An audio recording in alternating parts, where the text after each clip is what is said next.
Hey Guy, today we're coming to the story of Friday the 13th, an unlucky day that brings much misfortune to everyone. Surrounding it are chilling tales and invented characters. So where did it originate? Listen to the entire story, and if you enjoy it, please like, share, and follow the channel to hear more great stories. Have you ever lain awake in the darkness, listening to the steady tick-tock of a clock, and wondered why Friday the 13th makes so many shiver? There's something very special, very mysterious about it, as if invisible footsteps glide down the corridors of humanity's memory, breathing into our minds an undefinable sense of unease. Today we'll embark together on a slow, yet endlessly curious journey to explore its origins, the legends, and how Western society, especially the United Kingdom, Germany and Portugal, has transformed this day into a symbol of bad luck. Close your eyes for a moment, take a deep breath, and let your mind drift free. With each even breath, each slow exhale, let the anxieties and tensions of the long day slip away into the air. Imagine yourself sitting by a warm fireplace, facing an old notebook penned in faded black ink, where the records of an ancient belief lie hidden. First steps on the journey of time.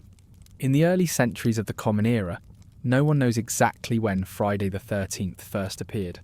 However, in the austere monastery chronicles on the banks of the Rhine River, Germany, one finds Latin annotations referring to the unluckiest day of the month's week. The monks recorded, "In diem Veneris tertio decimo malum ventrum est." Literally, on Friday the 13th, evil will come. Those words recur in the diaries of feudal monks from the United Kingdom all the way to Portugal, each entry accompanied by notes of calamity, withered harvests, plague outbreaks, or the sudden death of a king.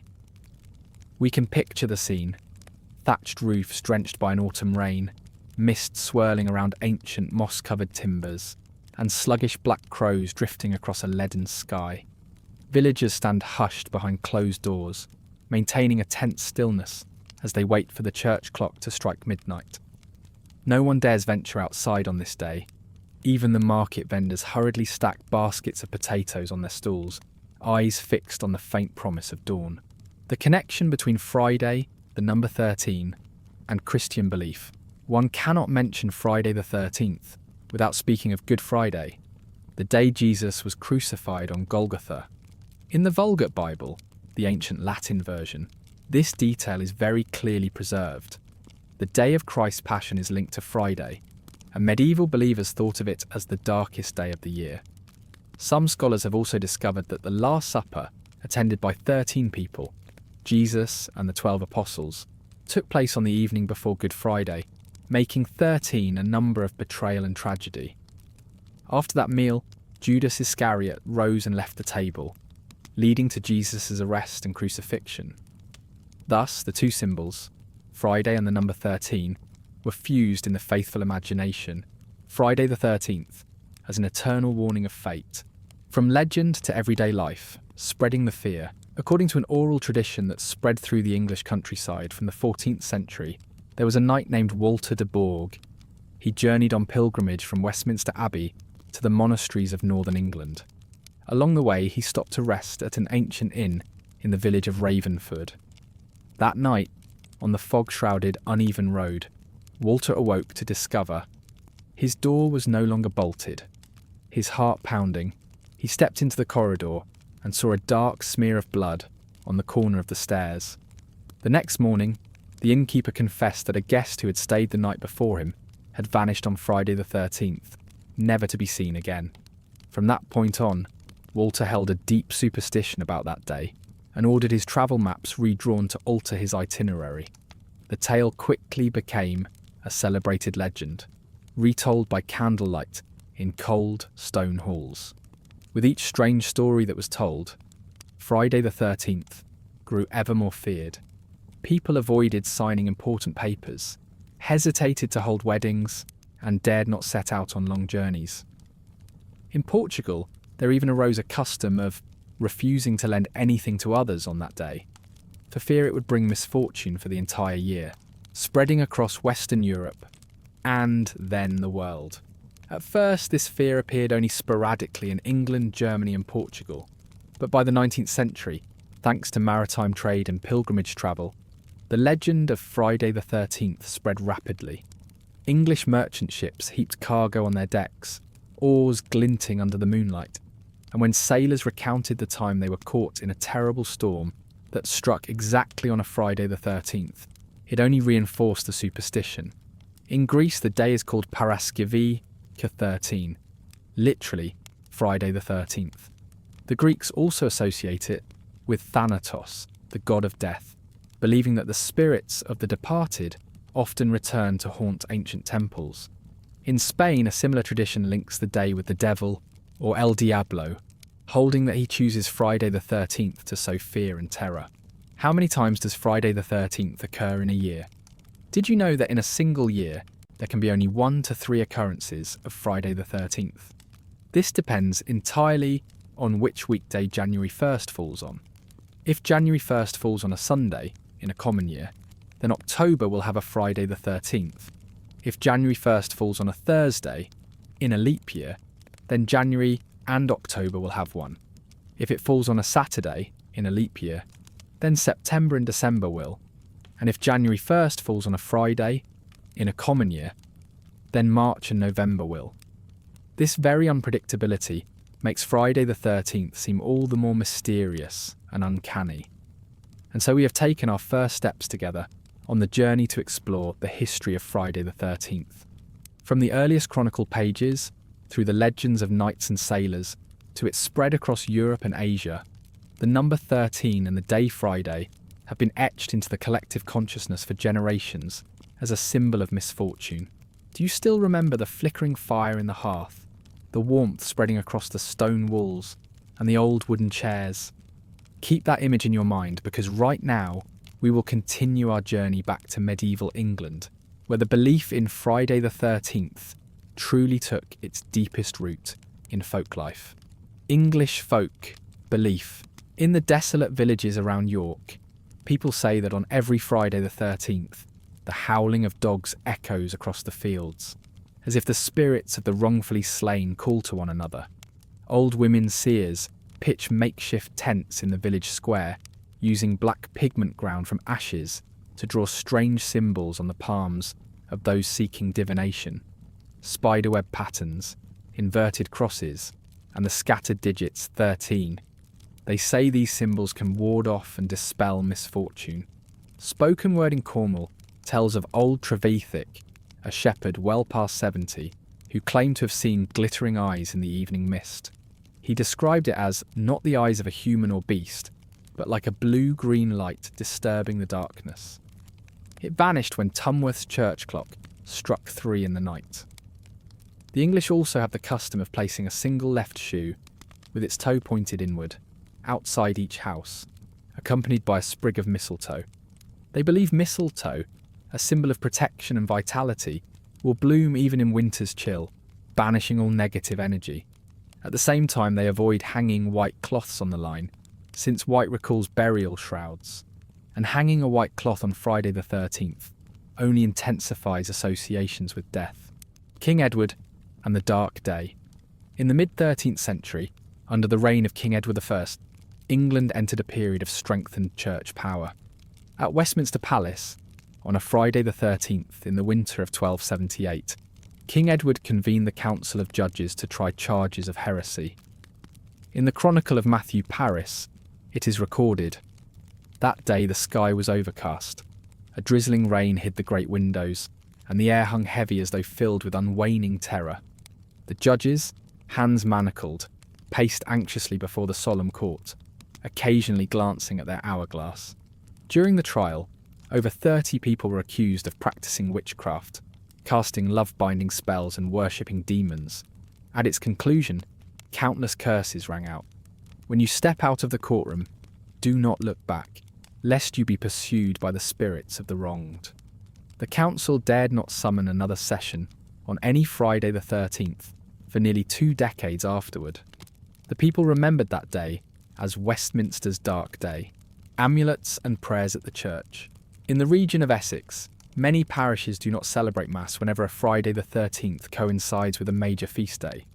They believe that the orisons, that is, the petitions and prayers, will be overshadowed by unlucky energies. Instead, the priests only perform a short recitation of the Psalms, focusing on Psalm 23, "The Lord is my shepherd, I shall not want," to entrust the faithful to the boundless compassion of God. Outside the church, worshippers often hang amulets that the priests have anointed with holy oil.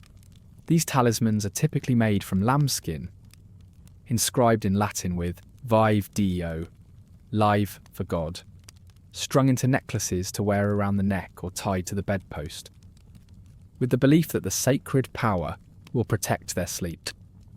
Legend of Friday the 13th. In Blackpool, moving to the northwest, in the coastal town of Blackpool, the famous tale of the ghost lighthouse draws countless daring visitors. It is said that, on the last Friday the 13th of the 17th century, the lighthouse inaugurated by Sir Alistair Montgomery erupted into a fierce blaze. The fire spread everywhere, rousing the surging waves to crash ashore. The fishermen recounted. The red flames leapt like a dragon's head. The fire alarm bell rang out, and embers soared into the sky like the souls of missing seafarers. From that time on, whenever it is Friday the 13th, the people of Blackpool dare not light any lanterns along the seaside streets, for fear of stirring the accursed flame. Instead, they place oil lamps low to the ground, creating a gentle sea of light barely sufficient to guide them through the night. Modern variations, superstition, and pop culture. By the 20th century, as mass culture developed, Friday the 13th became even more famous through the horror film of the same name. Although the plot is fictional, American audiences at the time adopted the superstition from Europe and then spread it back across the Atlantic. In many English towns, pubs even print the number 13 upside down on their beer mugs with the humorous caption, "Drink quickly before something happens." In modern life, even though science has clarified many natural phenomena, many people still maintain the habit of avoiding Friday the 13th when scheduling surgeries, taking long-haul flights, or even signing real estate contracts. In the insurance market, companies even offer a Friday 13 surcharge, an extra fee on policies that begin on this day, because statistics show a slight uptick in minor accidents on these unlucky days. In the sooty haze of candles tinged with the scent of incense smoke, the church bells of Cologne ring in the distance, each toll vibrating within your chest, reminding you Freitag der 13 is drawing ever near. Freitag der 13, the unlucky day of the Germans. In Germany, Friday the 13th is simply called Freitag der 13. The two words Freitag and 13 combined etch in the German psyche an unlucky day not to be overlooked. According to oral tradition, if you happen upon this day, it's best not to leave your house after the sun sets, lest you encounter misfortune. From stumbling on a step, your shin catching on a stone, to facing an unexpected hailstorm. Legend of the Schwarzwald region. Running along the mysterious Black Forest range, legend says that the first Friday the 13th was recorded in the Schwarzwald in the 16th century, when a group of pilgrims passed through the village of Triberg. They set up camp deep in the woods. That day the sky was overcast, black clouds gathering like immense boulders. At night, the campfire suddenly died, and the wind whistled through the leaves with an eerie howl. Shadowy figures, torches in hand, ran around the camp, recounting how one member of the group had uncorked a bottle of wine, and the moment the cork came off, a deafening pop. That explosive shatter sent waves of unease through the group. Could anything be more unlucky? The people of the Schwarzwald tell of seeing the silhouette of a short man, clad in a black cloak, slipping through the flames. He bowed his head, and in the flickering light his face appeared lined with grotesque wrinkles. No one knew who he was, and no one ever saw him again. From that point on every Friday the 13th, families in Triberg refrain from lighting campfires and instead use oil lamps infused with a touch of pine needle extract, said to ward off evil spirits in the deep forest. Custom of avoiding the start of new projects. Unlike in England, Germans place great emphasis on planning and efficiency. Therefore, Freitag der 13 becomes a no-start day. No launching of production lines, no signing of construction contracts, not even the release of new products. On this day, large factories such as Siemens or BASF typically close their administrative offices, and employees are given a half-day off to dodge bad luck. In some financial firms in Frankfurt, the misfortune prevention routine also includes no scheduling of important meetings, no publication of regular financial reports. If they absolutely must meet, participants fold their hands over their chests and silently recite 2 ancient incantations taken from the book Hexenhammer, the Hammer of Witches. Verboten ist der Fluch der 13, Friede sei dem, der sie vertreibt ben. Rough translation: the curse of 13 is forbidden, peace be to the one who drives it away. These chants, though legendary, continue to be passed down as a unique cultural hallmark found only in Germany. Legend of Munich Station.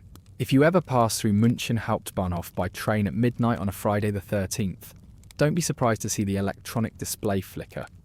1313. The departure time. Then automatically switched to Passengers recount that the light on the board is weak, blinking as if about to die, then goes completely dark in the blink of an eye. They say it's the station's warning, hinting that it's best not to catch the last train. And the tale grows even more thrilling with a rumour. In 1973, on the night of Friday the 13th of July, a freight car at the rear of a train lost its brakes, barreled through the station, and crashed into the empty platform, leaving behind a chilling screech of metal. Since then, the Munich maintenance crew has always checked the brakes more thoroughly on that day and posts a reminder sign. Achtung, Freitag, den 13th. Vorsicht geboten.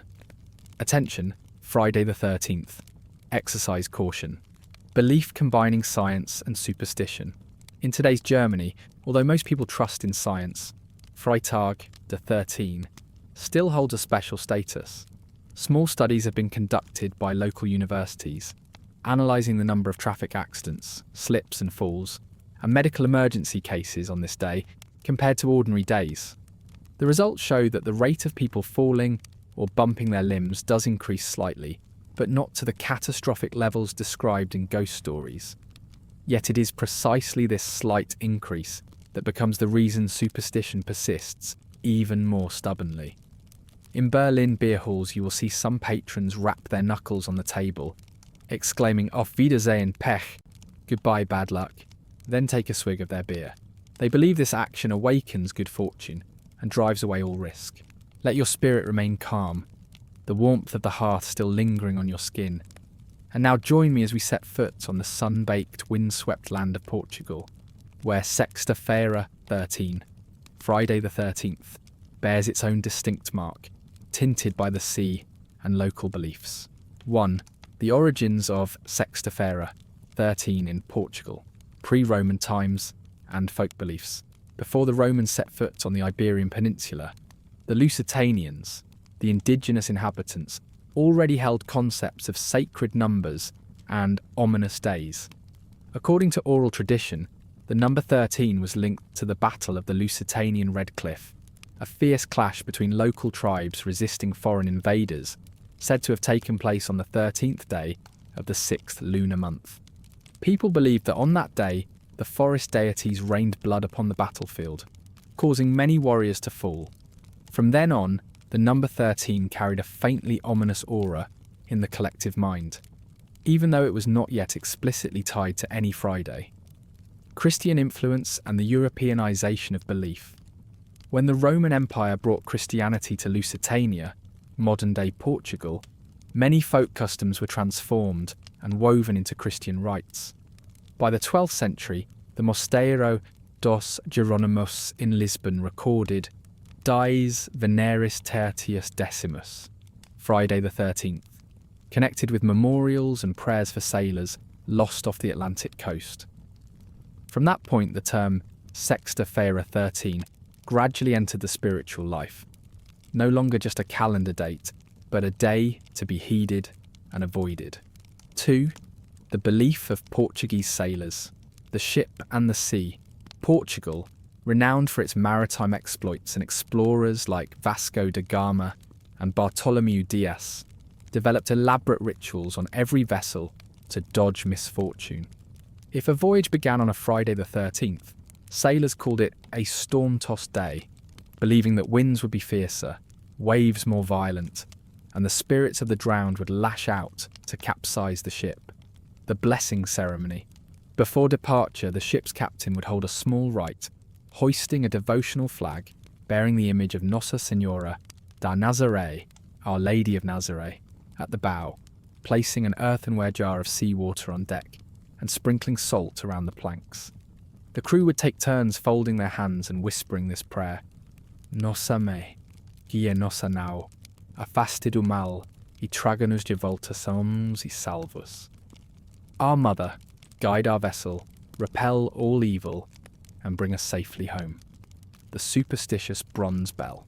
Another legend from the port of Porto says that if a ship's bronze bell tolled at the very hour of Friday the 13th, the crew would not hurry to silence it.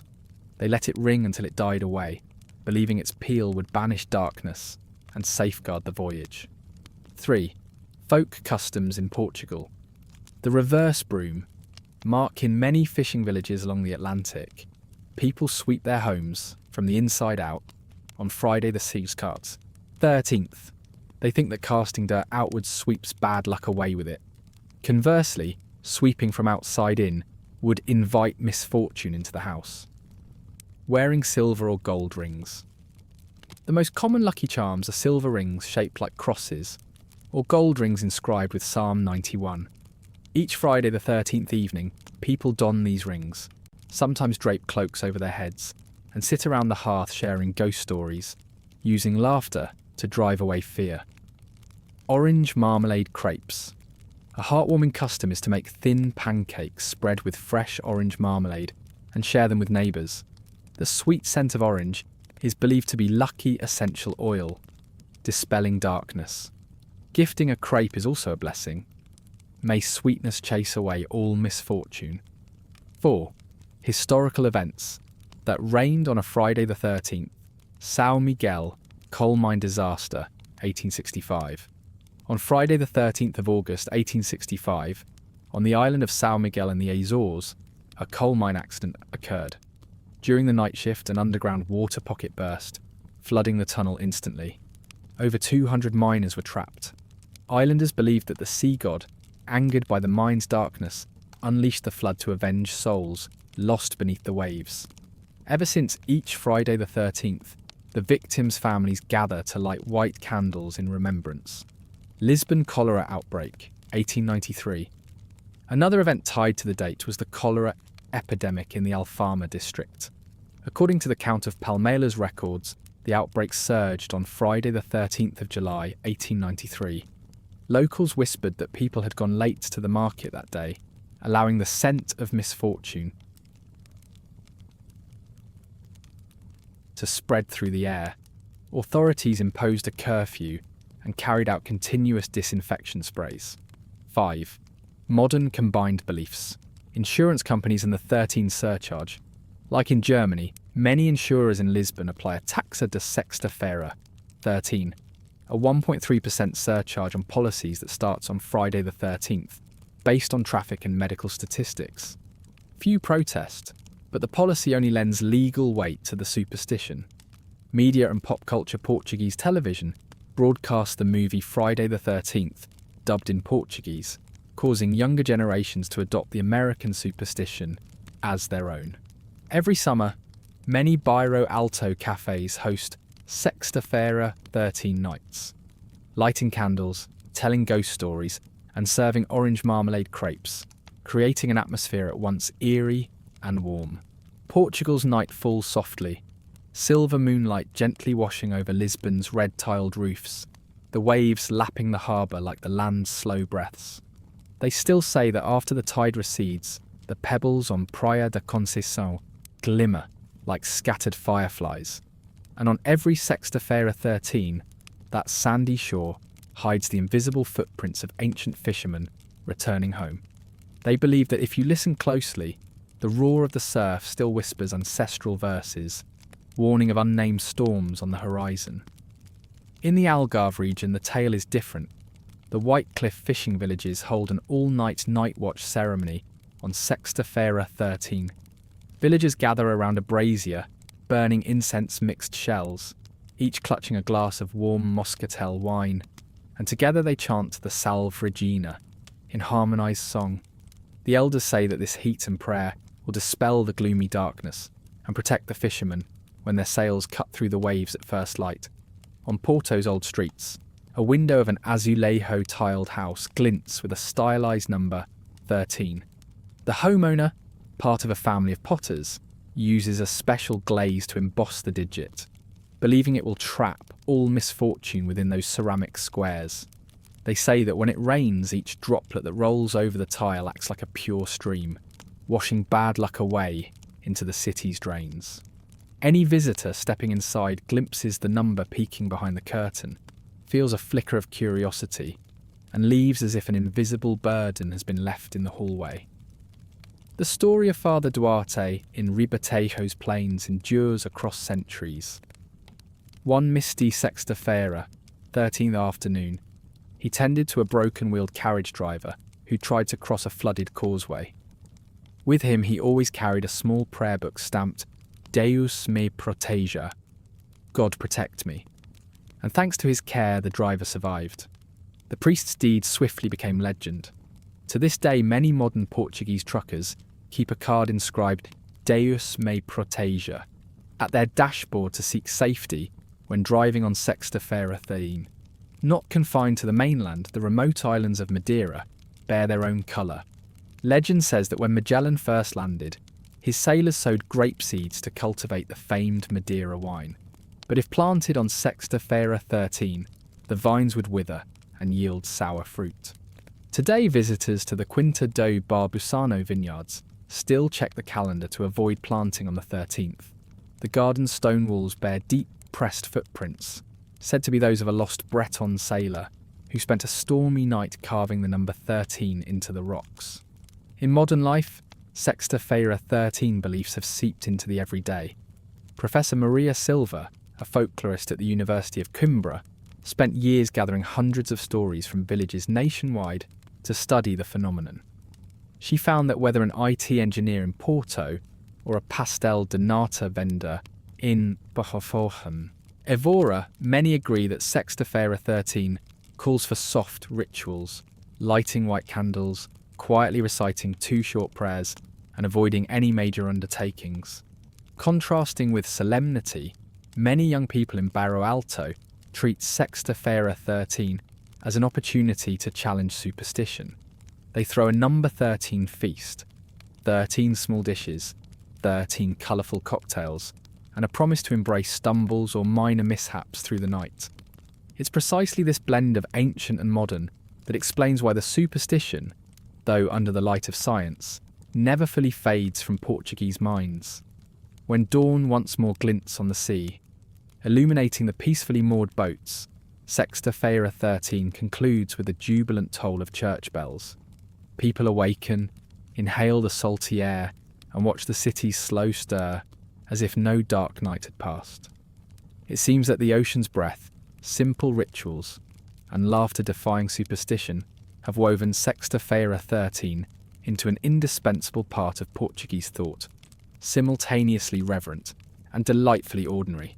When Portugal's night draws to a close, the street lamps gradually extinguish, leaving only the sound of wine leaves being wrapped in an old corner, and Sexta-feira 13 imprints itself deeply on the mind like an endless refrain.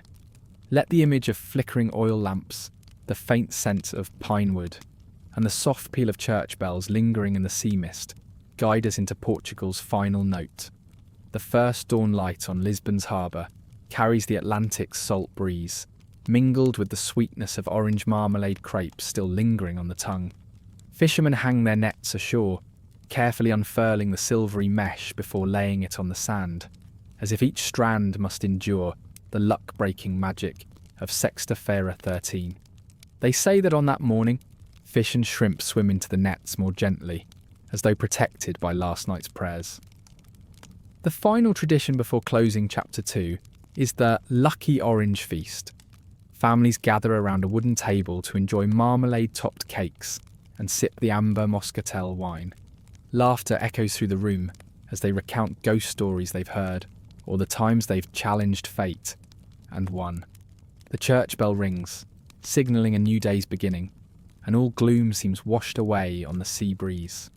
As Portugal's story ends, we have seen Sexta Feira 13 along every coastal road, in each folk ritual, and even in modern life, when insurers add a surcharge, when cafes turn superstition into an event. The belief in an unlucky day remains, but it is now adorned with warm hues, both ancient and fresh. Now take a deep breath to taste the spicy warmth of Moscatel and the smoky pine. Then gently turn your gaze eastward, where Greece and Spain await. There Paraskevi Kither and Viernes 13 will reveal other mysteries, as local beliefs, mythology, and pop culture intertwine to create each region's unique flavour. Night is waning, and our journey through Friday the 13th still stretches long. On the land of Greece, Paraskevi Kither is not only a day that makes one startle at the number and the weekday, but also a bridge between ancient beliefs and Christian faith. Legend tells that long ago, the people of Athens recorded in Linear B a great earthquake that occurred on the Friday of the 13th month in the wooden tablet calendar. At that time, the temple of Athena shook, and the bronze statue trembled as if breathing heavily. The people believed that the sound from the statue was a warning from their patron goddess, reminding them not to neglect their devotion. The ancients also linked the number 13 with the 12 Olympian gods plus Thanatos, the god of death, forming a band of darkness interwoven with light. They said that Thanatos often appeared on a misty Friday, carrying whispers from the abyss, causing both supernatural beings and mortals to halt in their tracks. Even into the 12th century, when Christianity took root in Byzantium, the monks at the Daphne Monastery near Athens preserved a special rite on Friday the 13th. They did not use white candles as in the West, but lit black candles and spread dark-coloured carpets for their prayers. Before reading from the scriptures, they chanted in ancient Greek, "Eistin Sophian to Theu, philaxoni mas apotoponiru," in the wisdom of God, keep us from evil. The sound echoed beneath the vaulted mosaic ceiling, whose images of martyred saints seemed to listen to the bells ringing from the sea. But belief did not stay confined to monasteries. On the old stone streets of Thessaloniki, locals tell of an olive wood carom board, intricately carved with the number 13. On the morning of Friday the 13th, the elders gather around the board to play checkered games amid chuckles. They believe that victory in these games brings clarity and good fortune, banishing the faint threat of dark fate. In the Peloponnese, a widow named Eleni became famous for the jellyfish catching ritual. In summer, when jellyfish drift ashore, Eleni would use special gloves woven from stinging nettle fibres to scoop them into a tub of water. She believed that if done on Paraskevi, K13, the jellyfish would release all their toxins and become symbols of purity. People flocked to see and to collect bad luck filtering charms from that special water.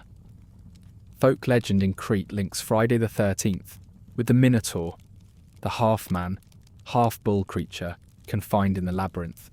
It is believed that on that night the Minotaur's growl still echoes through the caves, awakening fears of darkness and hidden passageways. To soothe this, the villagers of Era Petra perform the traditional Danza delle Luci dance in the seaside square, each holding a paper lantern as they circle the ancient fountain.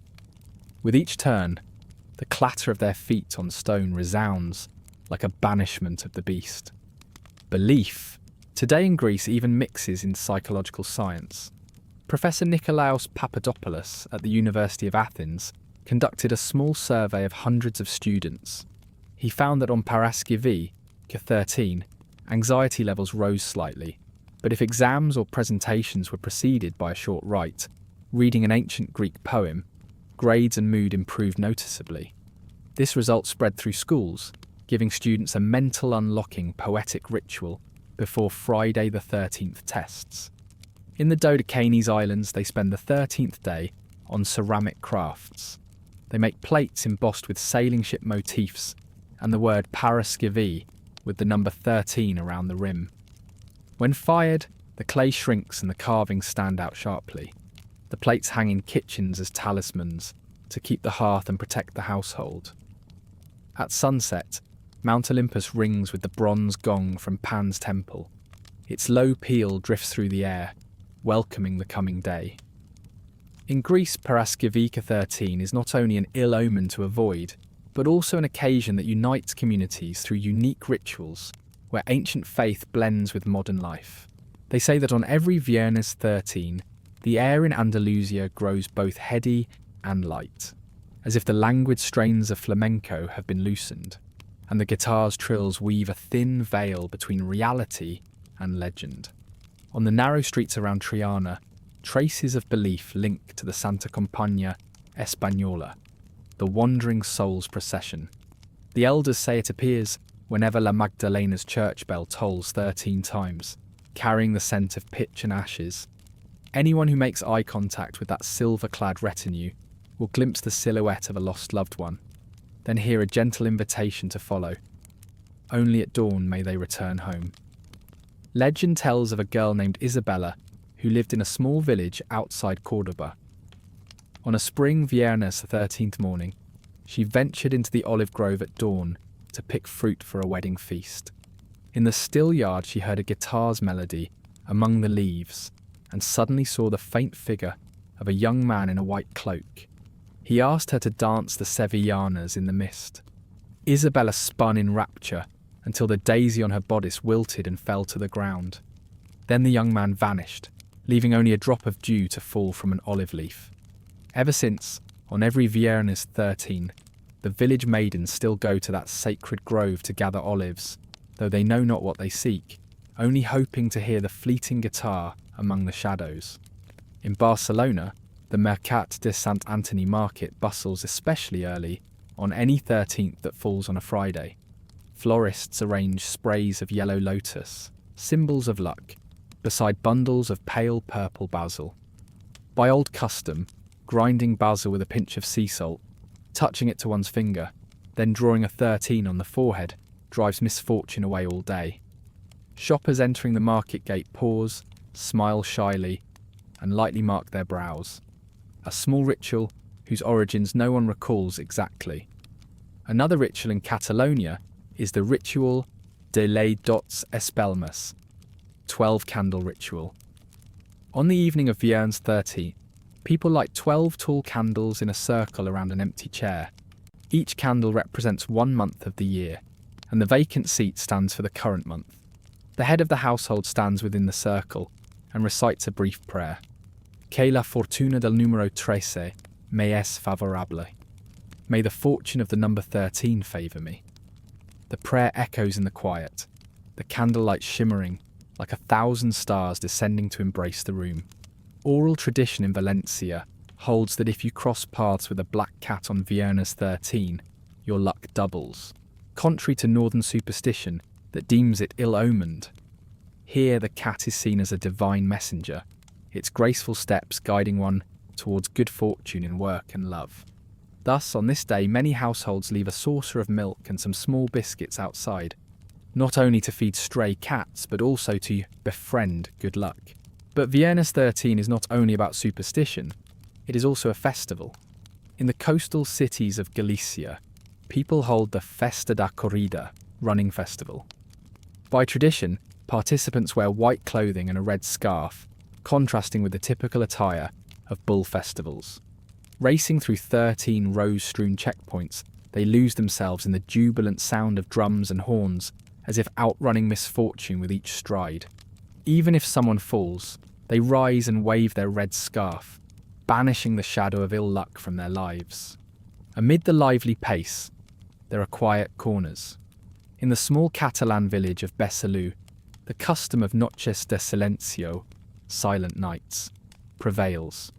On the evening of Viernes 13, from dusk until midnight, residents may not speak in doorways or play music on radios, but must listen to the wind whistling over the rooftops and the Besalú church bells tolling. They believe that silence will hold on to good fortune and not release the echo of misfortune into the world. By morning, the mist shrouds the narrow alleys, and the air still carries the pure breath of the silent night. Today, Viernes 13 has deeply permeated Spanish pop culture. Independent cinemas in Madrid often choose this day to premiere horror films, offering tickets at a discount matching the number, accompanied by a small coffee cup printed with a black cat.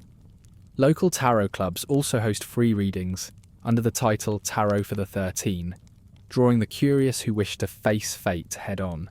The darkness of Paraskevi, Cathertri and Viernes 13 is but a fleeting moment in life's great cycle.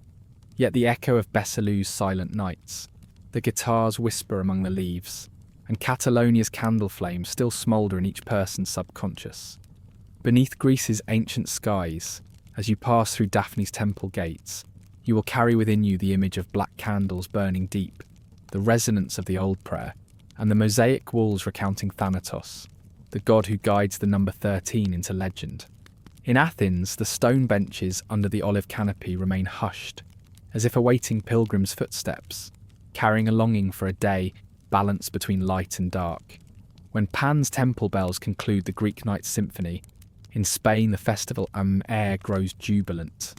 In Valencia, the black cat strolling the streets has become a messenger of luck, each step across an intersection like a period marking the belief that misfortune can yet turn to blessing. Magdalena and Triana still hang small round mirrors outside their doors, reflecting the slender figure of the number 13, and silently watch as dawn rises. Tracing history's currents, we see that each land employs its own means to break bad luck, some with monasteries chanting prayers in stormy nights, others gathering for feasts of orange marmalade cakes soaked in sweet wine, some placing solemn olive wood boards carved with thé beneath their eaves, and some waiting on harbours as sea spray carries grains of salt to shore. These beliefs are never rigid but are coloured by everyday life, from Bairro Alto youth's defiant laughter at superstition to sails cutting through misty seas. As you step out of the Catalan pottery house, the embossed sail patterned plate still echoes with the kiln's whispered pulse. Each empty chair in the circle of 12 candles, each dewdrop on an olive leaf, each sparkling droplet clinging to Crete's stone ledge, tells a story of Friday the 13th, not merely an omen of ill fortune, but a way for people to reconnect with community, to find solace in belief. And when the final light of this chapter dispels the darkness, we leave behind Greece with its ancient Greek prayers, and Spain with its rose-strewn race festival and silent nights of wind and bells. The journey through Friday the 13th continues, as many more lands await our discovery. Northern Europe, with tales trembling by Scandinavian campfires, and the Americas, where Latin American folk culture weaves new hues into superstition. Let your soul rest a while, breathe slowly, and prepare for the next chapter, where Wales is Friday the 13th, Norway's, and the mysteries hidden in the icy northern sky will be revealed. Fredag den 13, Friday the 13th in Norwegian, becomes a moment where ancient Nordic beliefs meet everyday anxieties. They say that in the Viking Age, warriors about to set sail would deliberately choose any day except Friday the 13th. They believed that if they hoisted the sail on Fredag den 13, the headwind would blow back at them and the waves would churn like an angry maelstrom. Yet tradition still held strong. They camped on sandy fjord shores, lit bonfires, and carved protective runes onto their hulls. Algiz, Z, to ward off misfortune, and Tiwaz, T, to call upon Tyr, the god of justice and courage, to shield the crew. At the farthest reaches of the Lofoten Islands lies the village of Raina, where red cottages with curved roofs face the mythical mermaids. On Fredag den 13th, fishermen dare not set traps far offshore. They harvest only what they catch near the pier. Legend tells of a ghostly maiden sailor named Svanfrid, who still swims beneath the waves on certain nights, her pensive gaze awaiting loved ones' return. Each morning after that day, Raina's fishermen huddle in the small pub, sipping aquavit and recounting Svanfrid's tale. noting how salt tears still glisten on the wooden jetty. Crossing into Sweden, Fredag den 13th becomes Otursfredag, Unlucky Friday. In the ancient village of Avesta, people still sweep hearth ashes around their window panes, believing the ash will absorb all negative energy. At each doorway, a wreath of dried pine cones is hung at eye level like a protective mirror. When strangers cross the threshold, the household members quietly touch the wreath, whispering greetings and wishing luck to both visitor and host. Northern nature itself is full of mystery. In the taiga forests, an elder Sami once spoke of the white bear's cry, the spirit animal of the north, echoing on a Fredag den 13th night. Listeners say the sound resembles a lament from a colder, more ancient Arctic. Thus, in the birch bark tents of Kautokeino, the Sami light herbal candles and birch smoke to invite the white bear's presence into the tent, believing it will shelter the village from wandering spirits. Fredag den 13th also slices into the economy. Oslo shipping companies impose a unlucky surcharge of 1.3% on cargo departing on Friday the 13th, citing slight rises in slips and crane collisions on that day. Still, seafarers laugh it off as a cheerful custom of our time. Some coastal families with young children paint seals, the luck mascot of the fjords, on their doors alongside a stylized 13 talisman to welcome safety at dawn. In Finland, the land of saunas and frozen lakes, Perjantai 13, is considered a day of caution in the steam room. Finns believe the sauna's heat will blow away foul spirits, so they wait until late afternoon to enter, tossing young birch twigs onto the hot stones and sprinkling scented water. The crackle of birch bark against the stones rings like a charm against ill fortune. An elderly widow at Olavinlinna Castle in Savonlinna maintains the custom of lighting 3 green candles in her window on Perjantai 13. She recalls that during Swedish-Russian conflicts, fierce bombardments fell exactly on that day, the shells flashing like burning pines in the dark. The 3 green candles, the colour of ice, calm lakes and pine shadows, guided her through panic, and she passed on that old chamber as a spiritual refuge to her descendants. Along the Baltic coast, in the old Finnish city of Turku, there's the tale of the mysterious companion. A shadow seen on Pinikinlinna Castle's balcony every Fredag den 13. Passers-by sometimes glimpse a cloaked figure drifting by lantern light, said to be a Prussian noble imprisoned during Napoleon's era. It is believed that calling the noble's name 3 times will summon his spirit, but calling more than 3 invokes an error that cannot be undone. When snow drifts outside the window, beliefs around Fredag den 13th remain flexible. In Helsinki, many cafes serve a unlucky cake, a strawberry-filled pastry topped with edible silver leaf and paired with peppermint tea, advertised with the slogan, "Smile in the face of misfortune." Baristas even add a drizzle of mint syrup over the powdered sugar to infuse a hint of green luck into each bite. They say that on the night of Friday the 13th of November 1889, the passenger train departing Belfast station ploughed into a freight consist, sending a plume of black smoke billowing along the tracks near Moira. Legend has it that the number 13 was embossed deep into the side of a carriage, the impact driving the digits into a dent. Since then, superstitious folk believe that if they see a coach numbered 13 gleaming under the headlamp, ill fortune is closing in.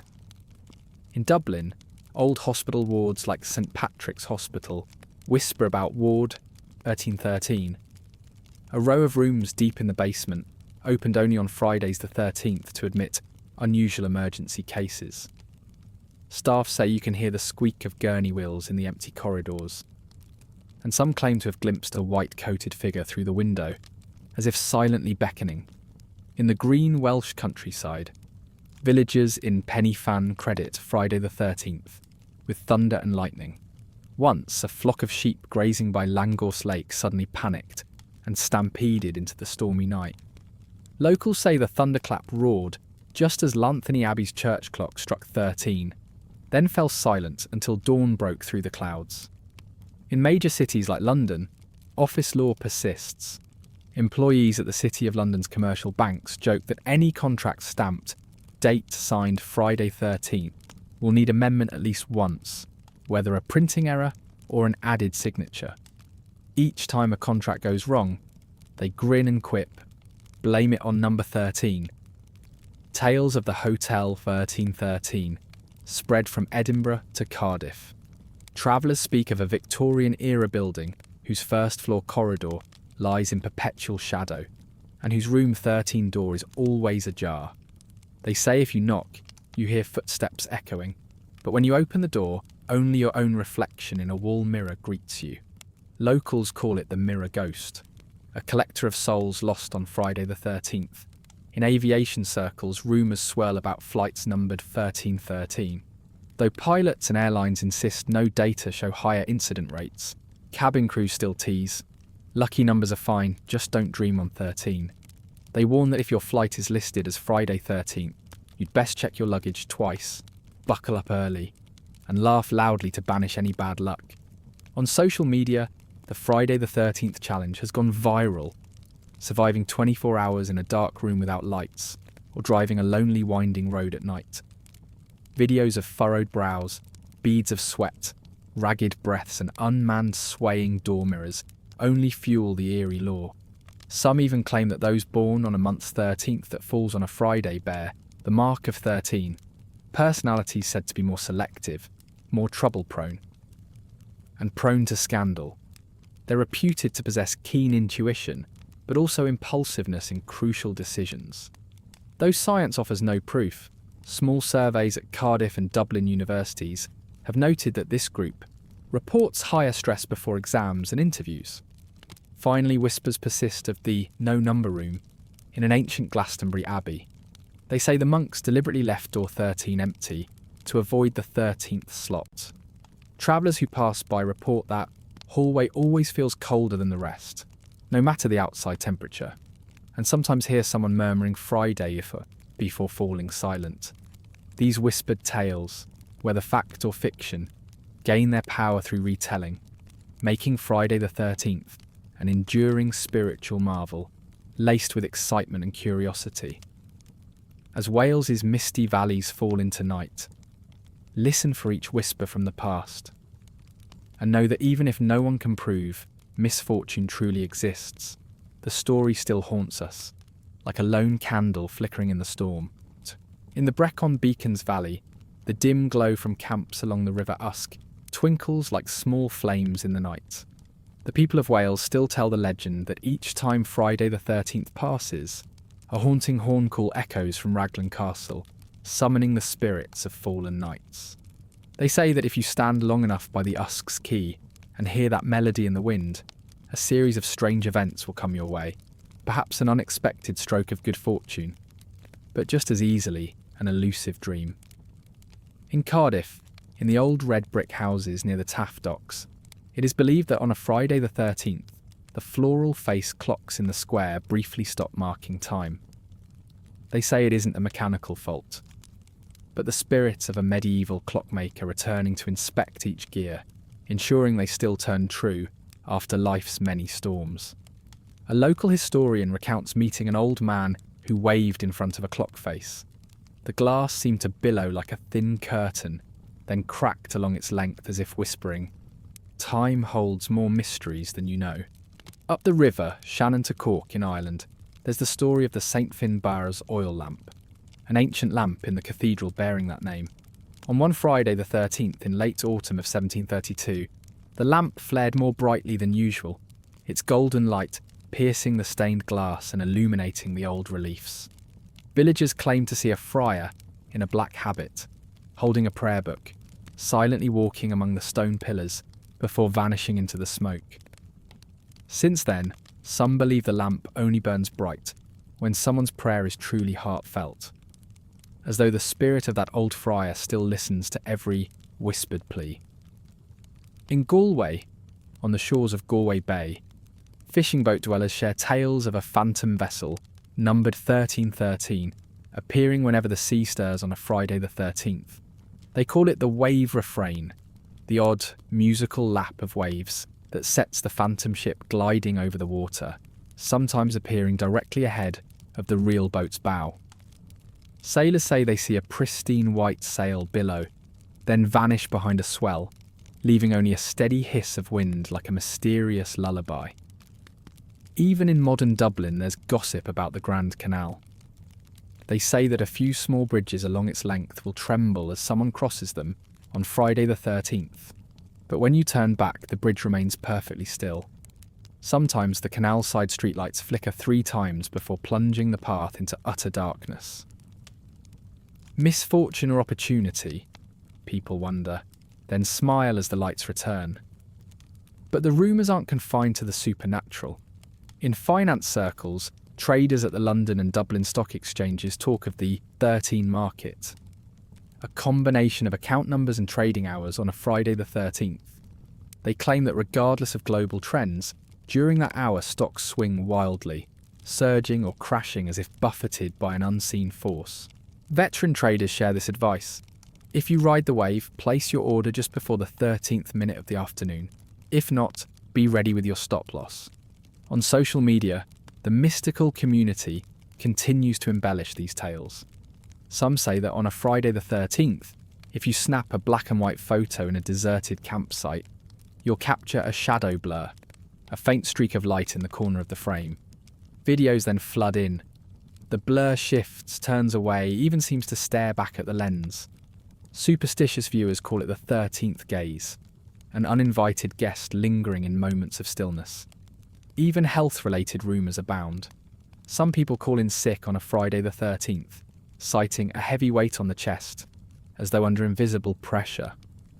Doctors at Cork University Hospital do record a slight uptick in cardiology visits that day, but attribute it to psychological effect. Still, coincidences spawn stories. Someone saved by a heart operation on a Friday the 13th, another forced to postpone surgery only to have a smooth recovery on a different date. All these rumours, true or false, have turned Friday the 13th into an abyss of fear and curiosity. A veil that both conceals darkness and parts just enough to let light through. As Ulster's night recedes and the Shannon's waves lap the quay, let these whispers drift lightly through your mind like a passing cloud over mountain peaks. On the streets of New Orleans, the sound of jazz horns drifts from the corner of an old cafe, and it is here that Friday the 13th weaves into American life, leaving behind whispered tales that haunt the mind. They say that in the early decades of the 20th century, as newspapers and printing thrived, rumours of this unlucky day spread swiftly. In Chicago in 1907, it is told that the owner of a luxury hotel decided to eliminate the 13th floor entirely, relabeling elevator stops from 12 straight to 14. The Foley Hotel is still cited as a classic example. A gleaming floor 14 sign hangs in the corridor, while guests squint searching for floor 13, but find nothing. Rumour holds that some rooms experienced furniture shattering on its own, invisible footsteps, and doors slamming despite their bolts being securely fastened. On the East Coast, in New York, there are whispers about the Dayliner ferry departing Staten Island on Friday the 13th in 1913. Sailors say they once saw a shadow draped in black drifting through the autumn mist. Then the vessel's engines mysteriously died in the dead of night, forcing them to light oil lamps on deck to find their way home. That night's passengers landed in Manhattan in a state of panic, swearing never again to board the ferry on that date. Locals in Boston speak of the old corner bookstore.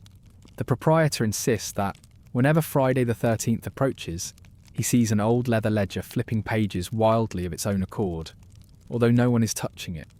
Passers-by peering through the window report seeing the thin, ghostly pages filled with the number 13, as if moved by an unseen breeze. The incident is briefly noted in the owner's diary as a warning. Misfortune lurks even in the places we consider safest. Moving south to New Orleans, the capital of southern mysticism, the tale of the haunted house at 1313 St. Anne Street circulates throughout the French Quarter. They say this house once served as headquarters for the White Cap Society, organisers of voodoo rites. On a Friday the 13th, the candles lining its walkways extinguish themselves in the dead of night, while strange drum beats and whispered ritual chants mingle with the tolling bells from the adjacent Our Lady of Lourdes chapel. Tourists are advised to pass by only in daylight, for at night the occult sounds can lead one's soul astray. Out on the west coast, Hollywood wasted no time commercialising the day. Since the late 1970s, the horror film Friday the 13th has etched the date and number into American pop culture, making them immortal symbols. Moviegoers warn each other to avoid theatres on that night, for rumour has it some late-night screenings saw vintage cars careen into parking lots, their bumpers dragging across the asphalt outside. Beyond superstition, Friday the 13th has even influenced policy and services. In San Francisco, a small insurance company once rolled out a Black Mutt Friday surcharge on the 13th of each month when it fell on a Friday, adding 2% to all property insurance premiums. Though they later rescinded the fee, the old notice board remains in the company lobby as a memento of the era when bad luck was legalised. Crossing the border into Canada, similar stories emerge. In Toronto, university students say that in Victoria College residence, Room 313's smoke alarm often triggers itself on Friday the 13th mornings, despite thorough fire system checks. Maintenance staff claim to find no cause, hearing only the alarm's faint chirp and seeing the window curtains flutter as if someone stands just outside. Montrealers say the antique cafe on Rue Saint-Paul serves a special brew called Le Tres Noir, exclusively on Friday the 13th. Made from a secret recipe with dark cocoa powder and dusted sugar foam, forming the number 13 atop the milk froth. Patrons who drink it report feeling pleasantly chilled and unusually alert, as if daring misfortune itself. These chain of rumours, whether tied to the supernatural or merely everyday oddities, have made Friday the 13th a day both ominous and remarkably lively. People half believe, half doubt, yet none can deny the powerful spread of these legends, which have become inseparable from North American culture, where the fusion of ancient superstition and modern urban spirit only deepens the day's mystique. In the brightly coloured alleys of Coyoacán, Mexico City, they say that on every Friday the 13th, the women vendors at Mercado de Coyoacán do not scoop a handful of salt into their hands, but instead sprinkle a thin line along the threshold, reciting a short prayer. Que el polvo blanco ahuyente el mal. May the white dust drive away evil. They believe that salt not only cleanses food, but also purifies negative energy. Farther north, in Guadalajara, there is a whispered rumour of El Silbido de la Suerte, the whistle of luck. On the night of Friday the 13th, intercity bus passengers are advised to whistle 3 quick notes as the bus crosses the old stone bridge. People believe that the whistle will awaken the river spirits beneath the Santiago River, ensuring a safe journey. In Mérida, Yucatan, the sound of grinding corn in the kitchen becomes a taboo. Any family who accidentally grinds corn at night on a Friday the 13th finds the kernel split in 2, incapable of making smooth porridge. Locals say that the Maya ancestors used corn as offerings to Chaak, the rain god, and only on an unlucky day would the kernels break to remind descendants of nature's power. Crossing into Brazil, Sexta-feira Treze is linked with Rio de Janeiro's lively samba dance floors. Many dancers in the Unidos da Tijuca community say that during carnival parades, if the streets fall on a Friday the 13th, they cover their lion dance headdresses with yellow acacia flowers and strike 3 drums to begin their performance, a way of tuning in to the universe's rhythm to ward off danger. In Sao Paulo, a dramatic tale holds that, in 1937, the bridge spanning the Tietê River partially collapsed on Friday the 13th of August. It is passed down that the bridge's lower chamber was once the gathering place of Afro-Brazilian witches practicing dark rites. Since then, the bridge engineers are said to light black candles before a small Orisha altar when performing inspections that day, praying to the spirits to support the project. Heading south to Argentina, superstitions abound. In Buenos Aires, they say that if you spot a white cat crossing your path on a Viernes Tres, do not panic. It is a sign of good luck. For in Spanish, a white cat is called a gato de la suerte. In the old San Telmo district, people often leave a bowl of milk outside their door to invite the lucky cat to visit. Among the Pampas ranchers, on Friday the 13th, they avoid trimming their cattle's hair. They believe an animal's coat is its armour against wind and storm, and clipping it on that day can make the herd more susceptible to illness. They also maintain the custom of burning clean the fields, lighting small protective fires around field edges so that the ash spreads and burns away lingering misfortune at the base of the stubble. In Chile, the rumour of the Casa del Trece, the house number 13, hides within a narrow alley of Valparaiso. Neighbours say that every autumn, when the sea mist turns the city grey, the sound of a piano drifts from the rooftop balcony, even though the owner moved away years ago. That mournful melody is said to be the legacy of a female musician who perished on a Friday the 13th in 1913. Throughout South America, the superstition of Friday the 13th transforms with local colour, from whistling for safety, to sprinkling salt at doorways, to lighting black candles for the orishas, to leaving milk for the lucky cat. Though each whispered tale differs, they share an invisible thread. People always seek to connect with the uncertain to find comfort and hope. In Haiti, Vodou faith takes on a deeply spiritual hue. They say that on every Friday the 13th, the Hongans and Mambos, Vodou priests and priestesses, gather by Lake Azué or at Grotte Marie-Jeanne to perform ceremonies for protection. In the night made radiant by red candlelight, they draw veves, sacred symbols, on the ground with ash and coloured powders, intoning the invocation of Papa Legba, the gatekeeper of spirits. The steady beat of the kono drums drives the atmosphere to a crescendo, as if gently opening the door between the mundane world and the mystical. Anyone who has witnessed a Vodou night on Friday the 13th admits both a chill down the spine and a sense of being sheltered by invisible power. On the island of Guadeloupe, the legend of Tijon Petro, a fierce lower of fire, spreads throughout the Domia communities. On Friday the 13th, elders warn against venturing into the Petrin forest after dark, for some have glimpsed a fleeting figure among the trees, wielding a sickle that flashes like blue flame. They say Tijon Petro appears only when the moon hides behind clouds, seeking souls that have departed their bodies to command. To avoid encountering the spirit, many Guadeloupean families place sprigs of fragrant tea plant around their door frames, believing its fresh scent drives away darkness. In Dominica, the tale of the dreamer remains handed down. According to the Kalinago people, on Friday the 13th, if you drift to sleep as the wind whistles through a crack in the wood, you will glimpse the spirit of a young woman in white within your mind's eye, reminding you of a promise made at the year's start. Whoever awakens and records that dream gains clearer insight for important decisions.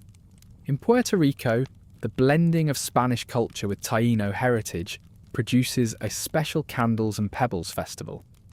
On the night of Friday the 13th, San Juan residents scatter white pebbles in the shape of 13 before their door, then light honey wax candles.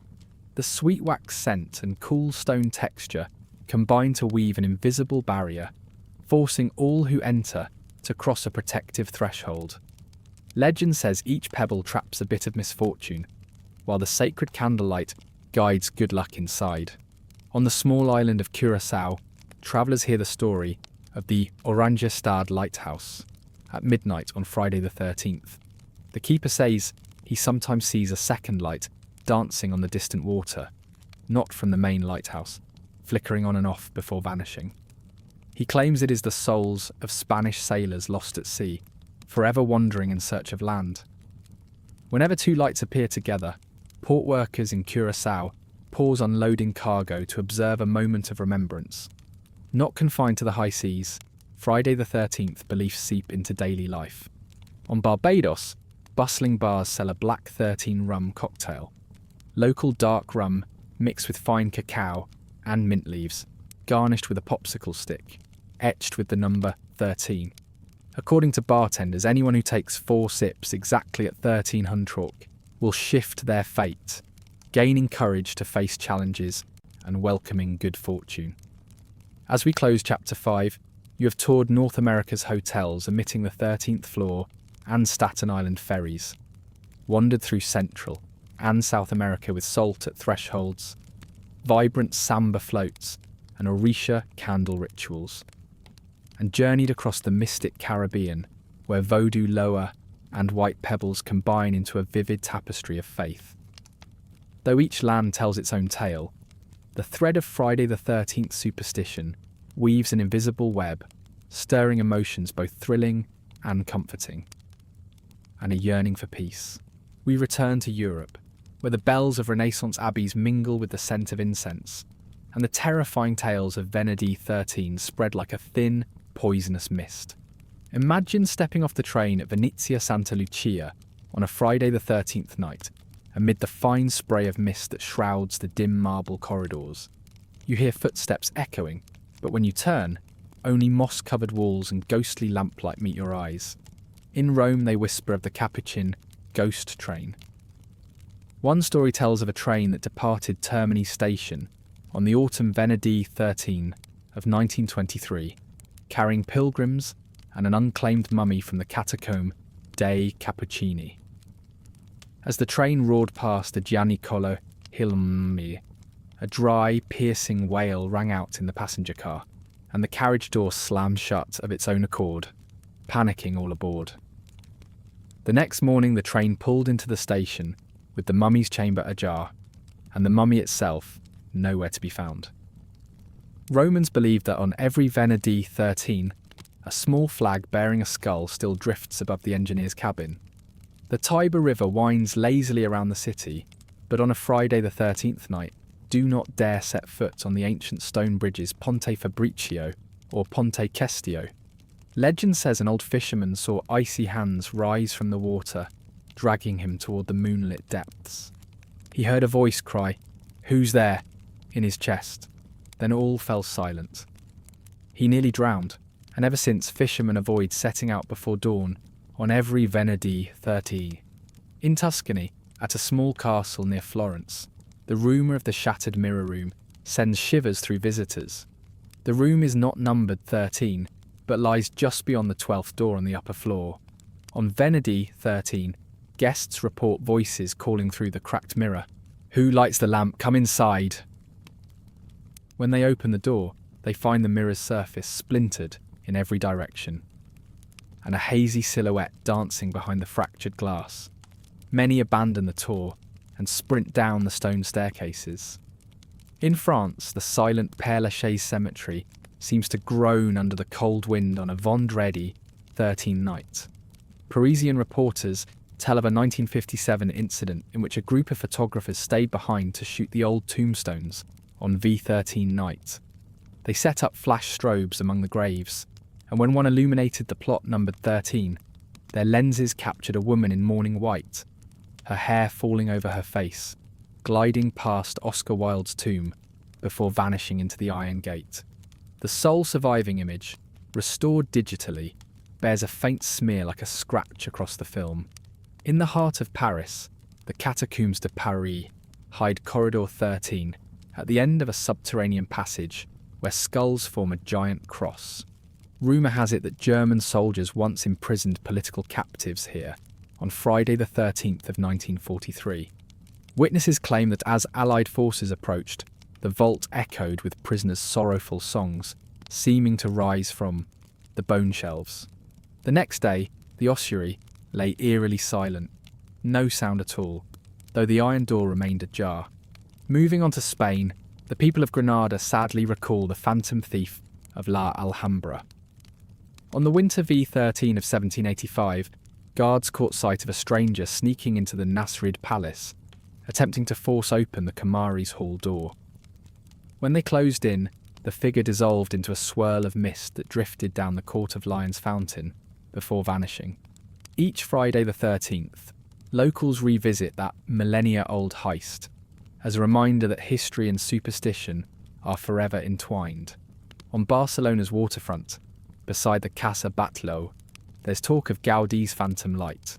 One Venerdì 13th evening in 1912, Gaudí was testing his experimental gas lamp system around the balcony when the lamp spontaneously burst into blue flame that licked the dragon-scale brickwork. Witnesses doused the blaze, only to find ash scattered in the shape of both a dragon and the number 13. They believed the genius architect's spirit had sighed, reminding the world that art and mystery walk hand in hand. These macabre tales, from the Capuchin ghost train to the Parisian ossuary, from the Tuscan mirror room to the Alhambra's stone, have been retold through countless generations. Each time Venerdì 13 quietly passes by, these stories are summoned once more. And though many scoff at fiction, no one dares deny that in the silent darkness, when the church bell strikes 13, shadows may harbour souls, walls may whisper, and the number 13 may hold an unbroken curse. A wanderer in the alleys of Calle dei Assassini may suddenly hear hurried footsteps not coming from behind. They say that on a late autumn Venerdì 13 in 1934, merchant Lorenzo Bianchi fled his lodging after hearing children's laughter echoing from a drain. When he looked back, he saw small, 6-year-old legs peeking through the iron grating, bending to pick up a shard of green glass before slipping into the darkness. No one ever found Lorenzo after that night. In Florence, after the Uffizi Gallery closed late on the 13th, the night attendants joke that if there is still an unframed painting hanging, do not hurry home. They claim someone once saw the figure of a well-built man in a deep red cloak squatting beside Giotto's mystic crucifixion. When they looked again, he had vanished, leaving a black ink smudge on the stone ledge. They sealed the frame with an extra pane of glass, yet the rumour persists. Lock your heart before you pass through the final door. Lena, a Venice tour guide, recalls leading a group over the Bridge of Sighs, Ponte dei Sospiri, on a Venerdì 13 night. As they paused to peer down at the water, a distant wail rang out, as if a wronged soul were crying for help. The tourists snatched their cameras away, leaving only the lanterns flicker swinging, as if to wave them off. Go on, leave me be. In Emilia-Romagna, at the Malaspina castle deep in the pine forest, visitors whisper of the 13th footstep. When the castle clock strikes precisely 23:13, one is said to hear metal-soled shoes echoing on the stone stairs from the basement up to the abandoned ballroom. The footsteps come steadily at first, then hurry upward, and then abruptly stop. Stand on the final corridor, and you can feel the earth tremble underfoot. Leaving Italy, we travel to Provence, where the tale of the light in the Mont Sainte-Victoire chapel chills many a heart. On a Venerdì 13th winter night in 1942, a band of French resistance fighters hid in the ancient chapel awaiting orders. They recount that when the cold wind swept through the stone window, the last candle suddenly wavered, droplets of dew formed on the carved wall, and then a pale blue flame burst forth. A whisper echoed, "Trust me, or you will never leave this place." They fled in terror, but 2 fighters never returned. In Toulouse, beneath the earth, the Canal du Midi's tiny tunnel, known as Le Passage des Morts, grows unnaturally dark on every Venerdì 13, as if the shadows seek to swallow lantern light. Some have sprinted the full 200 metres to escape, only to hear dozens of mournful cries, like souls clinging to the rock, weeping in the dark. In Barcelona, at a small bar near La Rambla, there is talk of the last glass. If a patron orders the cocktail named Il Tredici on a Venerdì 13th evening, they will live out a dream of a past life. The owner once served an elderly man with silver hair, who drained. The glass clutched his stomach in agony and cried out the names of a couple from 2 centuries ago. He collapsed and only revived at dawn. Il Tredici was removed from the menu, but the bartender still warned. It's the drink of the inescapable curse. In Northern Europe, the horror continues.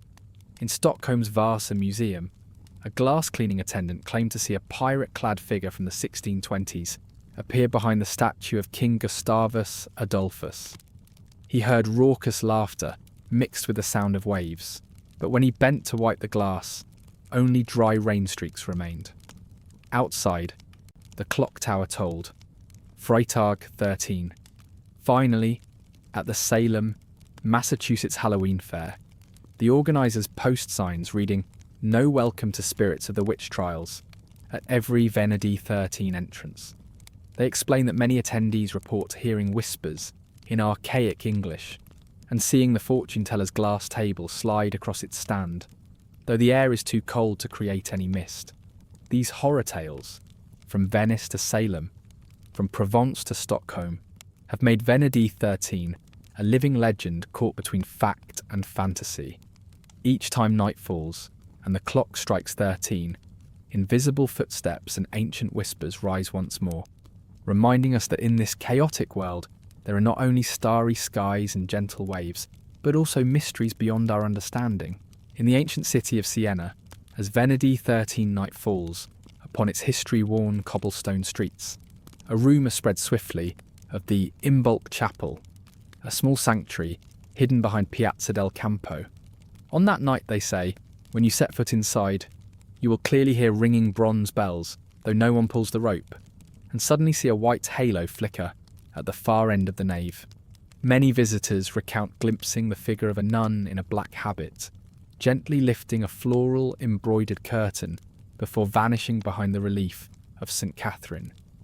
Moving to Austria, at Hohenwerfen Castle perched on its cliff, Freitag the 13 is the hour of the iron harp. The falconer tells that in the dead of night, when wind howls through the Gothic windows, you will hear the sound of a metal-stringed instrument, a bizarre harp, struck by an unseen hand in the attic. Its mournful tones tremble like lamentation, followed by the rapid beating of falcon wings, even though no bird is present. Anyone who has heard it admits to a sudden chill, and the unnerving feeling of being watched by invisible eyes behind the walls. In Prague, within the narrow alley by St. Vitus's Cathedral, the tale of the crying relief sends shivers down every spine. On a winter Friday the 13th in 1948, a team of restoration artists working on the exterior murals noticed the eyes of the relief of a saint appearing to weep, the carved tears strangely tilted down. They say that they heard soft sobs echoing, as if tears were flowing in the night. When the canvas covering the mural was drawn, the sound ceased immediately, but the painted eyes remained drenched in sorrowful tears. Heading north to Scotland's Highlands, the legend of the Devil's Path is told on Friday the 13th. Pilgrims say that as they cross the rugged trail through the spruce forest, they suddenly see a cold smoke rising from the rock crevices, and the small stones tremble with each heavy breath. A whisper rises from the gloomy space, calling their names one by one with perfect clarity. When the mist clears, only a sack of flour lies by the roadside, the sole trace of the otherworldly journey. On the Isle of Man, the rumour of the owl spectre echoes through the Cottage Inn pub every Friday the 13th. Drunk patrons shiver at the sound of a solitary owl hoot echoing inside, though no ancient tree stands outside to host one. They say it is the spirit of a prisoner once executed at Peel Castle, imprisoned in a wooden cage, still yearning for the call of its kind to guide it back to freedom. Finally, in Transylvania, where ghostly tales intertwine with history, Bathory Castle reveals a horrific secret each Friday the 13th. Staffers tell that in the Great Mirror Chamber, where the noblewoman Elizabeth Bathory was once imprisoned, they see a faint apparition of a woman bathing in a pool of blood, her hair drenched and glistening in candlelight. When the flame suddenly dies, all that remains is the mirror veiled in a thin, blood-spotted mist. These chilling stories, each with its own shade of dread, have helped to make Friday the 13th a symbol of fear laced with curiosity. When the late hour falls, candles flicker, and the wind whispers through the window, remember that invisible shadows may still watch silently, whispering your name in the darkness. Across the world, Many communities busy themselves with time-honoured rituals and precautions to dodge bad luck. Before the dreaded day arrives, they carefully prepare to keep their families, work and travels safe. In England's Yorkshire, farmers hang sprigs of holly above their doors. They believe that those glossy, green-veined leaves will dispel dark spirits and prevent the night from crossing the threshold. Children are warned not to throw stones in the road on Friday the 13th, for some say each stone flung unwittingly will also fling away the luck in its keeper's hands. In Germany, before stepping off the train on a Friday the 13th, passengers slip a newly minted coin into their wallet to lock in good fortune. They avoid buying tickets numbered with 13, and if their seat assignment accidentally comes up 13, they switch to another pair of tickets, fearing the number might jinx their journey or spark minor mishaps along the way. In Portugal, on the unlucky morning before opening the front door, people scoop a spoonful of sea salt and sprinkle it around the doorstep. They believe salt can cleanse and block evil. Some families also place a sprig of mistletoe in a glass vase on the dining table so that each time they sit to eat, the gentle fragrance banishes any lurking anxieties. In Greece, at dawn, Orthodox worshippers visit the church for a brief service and receive a piece of blessed bread, antidoron, before returning home. They tuck the small wrapped piece into their pocket, believing it to be an amulet that will protect them from sudden storms and poor choices throughout the day. In Spain's Andalusia region, women often wear a small silver necklace engraved with an inverted 13 as a sign to nullify bad energy. They avoid sweeping the house on this day, fearing they will sweep away their own luck. Instead, they sweep on the 12th, then place a sprig of basil on the doorframe once they finish, believing the scent attracts positive energy. In Germany's Black Forest, Schwarzwald, couples avoid dating or matchmaking on Friday the 13th. Lovers postpone their plans until another weekend, unwilling to tempt fate in matters of the heart. To relieve tension, they hold sausage and beer parties, both to uplift spirits and to share warm fellowship among friends. In Norway, before venturing out to sea, fishermen place 3 damp pebbles in their shirt pocket, believing they represent the 3 protective deities, Thor, Odin, and Freya. They silently invoke each god's name 3 times, then tie a small wooden Algiz rune talisman to the sail. As the boat rides the waves, the talisman swings and the wind makes the wooden charm chime, a reminder that the gods journey with them. In Latin America, many Mexican families hang a dried eucalyptus branch before their mirror to trick roaming spirits. They avoid cutting their fingernails or hair on this day, believing each clipped strand carries away a piece of their luck. Instead, they trim on the 12th and paint their nails with red polish, the colour of life and steadfast faith, on the 13th. In Finland, Finns spend the Friday the 13th morning cleaning out the sauna. They heat the water to perfection, sweat thoroughly, then gently whisk themselves with freshly gathered birch twigs as a way to cleanse both body and soul of evil spirits. Finally, they plunge into the ice-cold lake to freeze away their worries, believing the contrast of heat and cold drives off misfortune. In Japan, though not part of Western tradition, Tokyo visitors often wear a reverse 13 charm bracelet, purchased from a Western-style lucky goods shop. They stop at Inari Fushimi Shrine to light incense beneath its 1,000 torii gates, and buy white dango dumplings, sweet offerings used in the West to counterbalance the unlucky day. Many modern people have turned dodging Friday the 13th into a game. They post under the hashtag #BeatThirteenChallenge on social media, sharing selfies with cat-eye contact lenses or owl feather bracelets engraved with 13, spreading luck and urging each other not to fear superstition.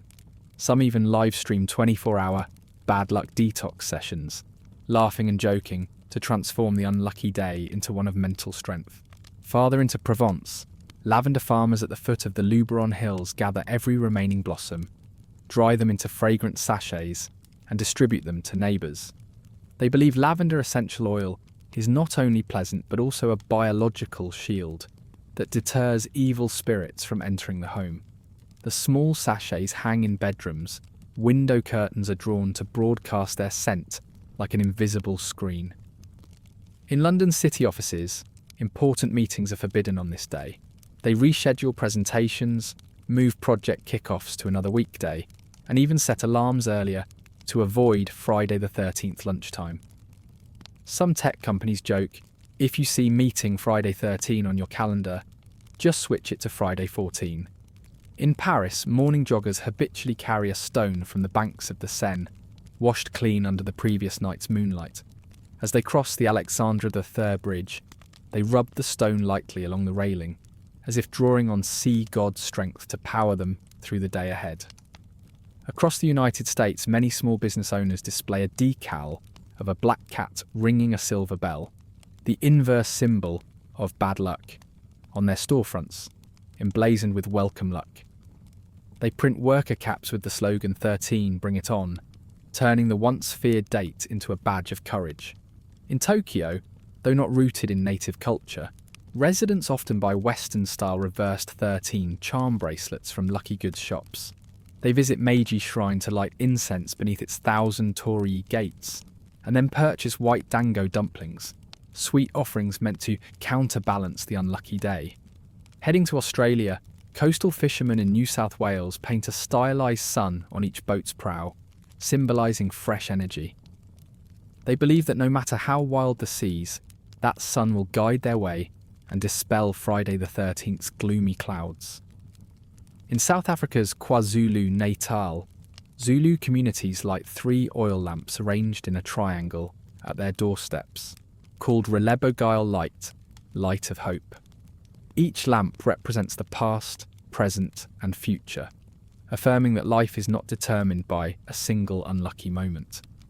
In India's Goa, many Western expatriates maintain the habit of tossing a handful of popped rice mixed with turmeric powder and black pepper onto their windowsills, offerings symbolising protection and prosperity. The crackling grains on the ground sound like joyful music, dispelling any lingering fear. Even in Peru's Andes, goat herders in the village of Chive avoid tilling their fields on Friday the 13th, allowing the wind to carry away loose soil. They believe the earth will naturally regenerate through nature's power without human intervention. Finally, in Calgary, seasoned mountaineers about to summit the Rockies on a Friday the 13th always begin by singing Don't Fear the Reaper, the slow melody, reminding them that fear exists only if we allow it. They believe that challenging fear itself makes the heart stronger. Before the unlucky day slips by, from ancient rites to modern innovations, people everywhere seek to safeguard their peace. Though science has never confirmed the existence of evil spirits, it is belief and action, a bundle of lavender, a chosen pebble, a lit incense stick, or a song in the mist, that leave a lasting imprint on the soul, turning Friday the 13th into a cultural story that transcends fear. When the darkness of Friday the 13th begins to fall, the afternoon bells remind everyone that only a few hours remain before entering the unlucky hours. Across every region, from tranquil villages to bustling cities, each family quietly completes its final ritual to keep safe and meet the coming day with peace of mind. In the Irish countryside, the sun slips behind the hills. People hastily harvest the last shamrocks from their gardens and weave them into small wrist wreaths. They share these fresh green circles to carry with them, both as a reminder of St. Patrick's protection and as a charm against any misfortune that might strike. Village children are gently told, "This lucky clover will not let you stumble when rain or strong winds blow on the night of Friday the 13th.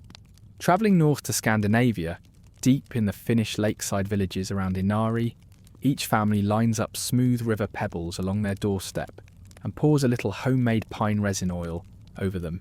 When the oil begins to burn slowly, the pale golden flames, like silent signal lights, flicker, and everyone stands quietly around, silently praying. Let the pine smoke cleanse the darkness, and may nature's power protect us through the night." The wind rushing through the leaves mingles with the pine smoke in a vague symphony, reminding them that even in the deepest cold, their hearts remain warmed.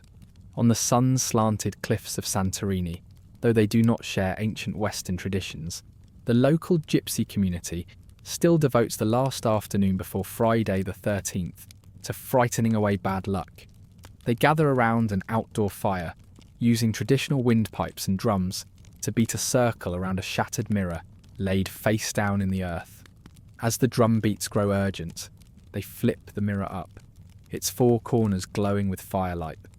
They believe that all disasters have been mirrored and shattered in the flames, leaving only brilliant shards of light to guide their path. Along Turkey's Aegean coast, people often hang a single evil eye bead, nazar bonku, outside their threshold on the afternoon of Friday the 13th. They carefully rotate the bead toward the west so the setting sun's rays pass through it, believing the day's final sunlight combined with the evil eye will neutralize any negative energy. Thus, every front door sparkles with bluish-green light, as though declaring, "I am ready to face this unlucky day with a calm heart." Before the night of Friday the 13th truly begins, many modern souls treat the day as a test of spirit. They stay awake until 11:13 p.m, holding hands with loved ones, laughing together, and snapping commemorative photos of the moment. Some youth groups in San Francisco have revived the old night parade, setting dozens of lanterns etched with the number 13 adrift along the waterfront, both a challenge to superstition and a beacon of hope for tomorrow. Then, when the clock finally strikes the sacred hour, the candles are lit one last time, each flame a quiet thank you for having walked through these simple, trusted rituals.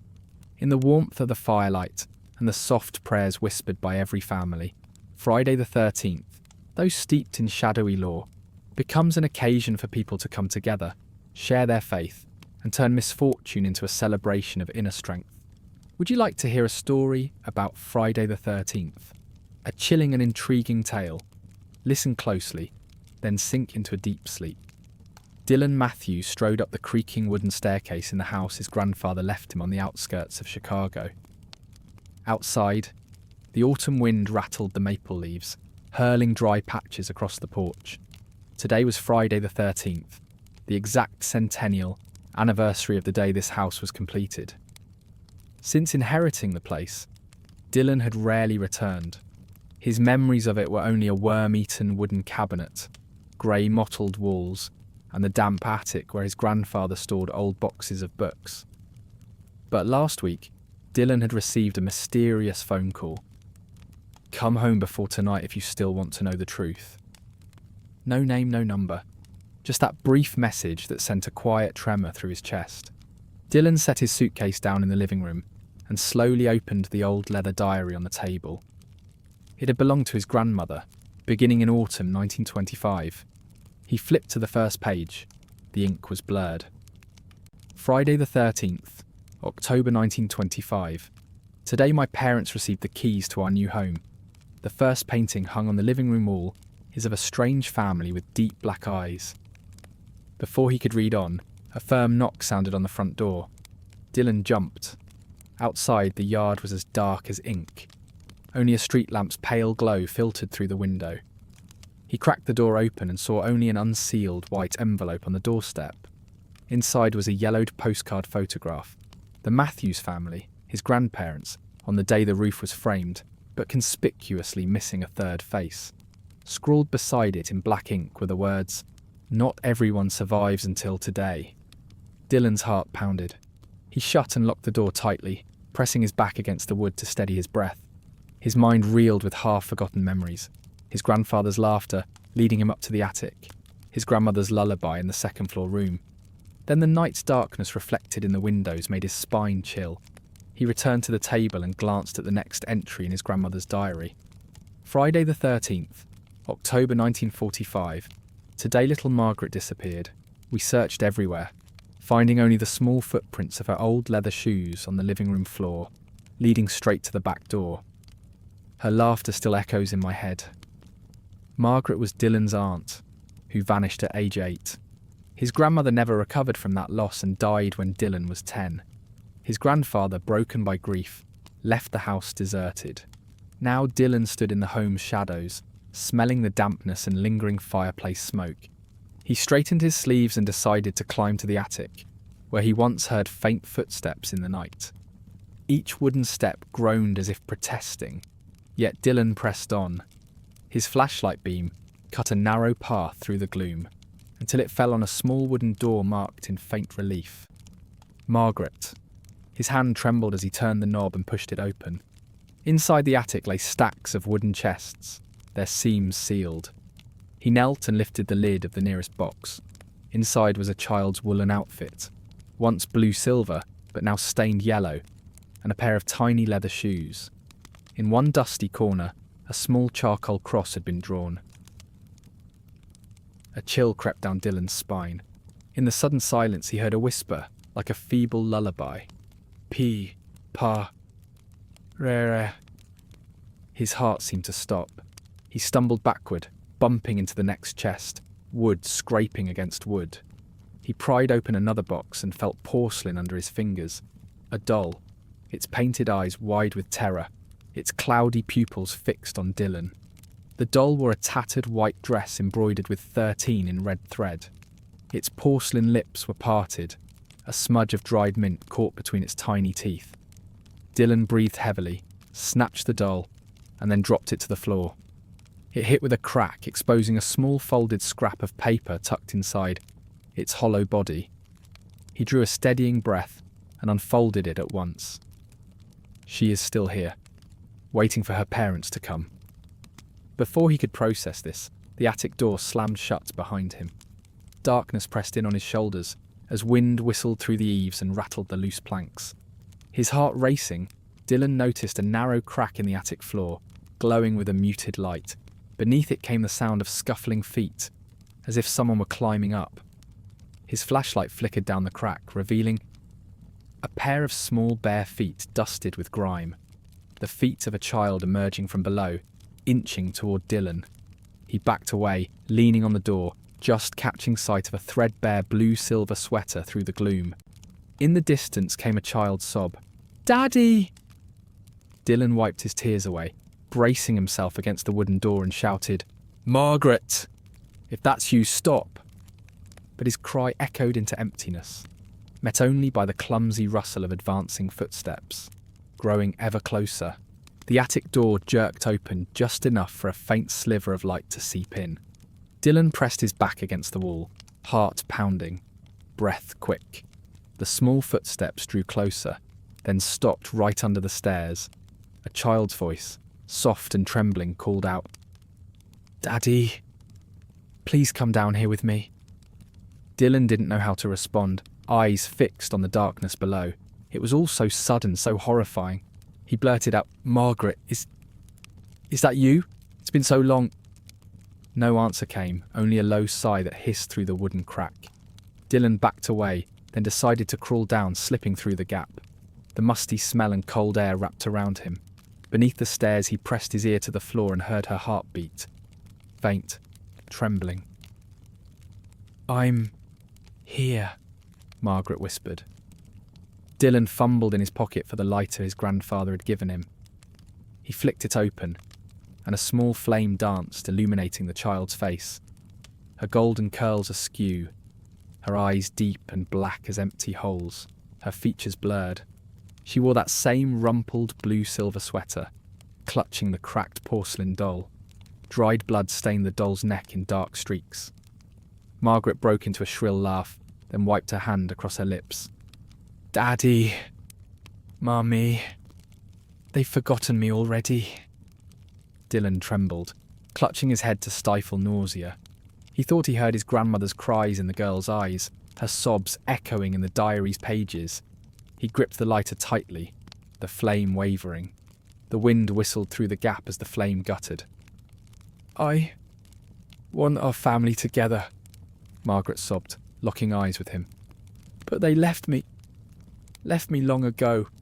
Dylan sprang up, clutching his chest and shouting, "No, Grandma hid you because she didn't want you to suffer more." His words were cut off as the lighter went out with a snap. Darkness swallowed the stairwell. The last glimmer vanished, leaving only a whisper. "Tonight I will not let go." Dylan lunged forward, crawling toward the stairs, but the wood beneath him creaked ominously as it gave way. As he tried to climb, a small hand shot out and grabbed his ankle, icy cold. He froze, limbs numb. A lullaby, choked and faint, drifted. "Rock me in the dark. Don't leave me here." Dylan wrenched his leg free and scrambled back. His flashlight beam flickered wildly and landed on the floor. No one was there, but on the wooden step lay a dark, wet smear, like a claw-marked handprint. Dylan gasped, realising the attic held not only memories but a growing hatred, an anguished spirit impossible to appease. He stammered, I'll go with you, down with me." The words echoed hollowly against the damp walls. Dylan understood. If he didn't get out now, he would be trapped forever in that living darkness with his vengeful little aunt. He raced up the remaining steps, flung open the attic door, and darted back into the living room. Behind him, the wind carried frantic knocks at the attic door, rapid and insistent, as a final mark of one who would never let go. Dylan looked up to see the living room lamp swaying, establishing a dreadful rule. On every Friday the 13th, the darkness in that house grows more alive, and those tiny lost souls will not rest until they see their family again, no matter the pain or the unending hatred they bear. It was late at night, but Dylan couldn't sit still. He stood in the living room, reeling from the attic encounter. The pale yellow lamp cast dim streaks of light on the walls, as if lifting a portion of the dark memories. He quietly stepped to the cold fireplace and suddenly noticed bits of ash scattered beneath the Matthews family portrait.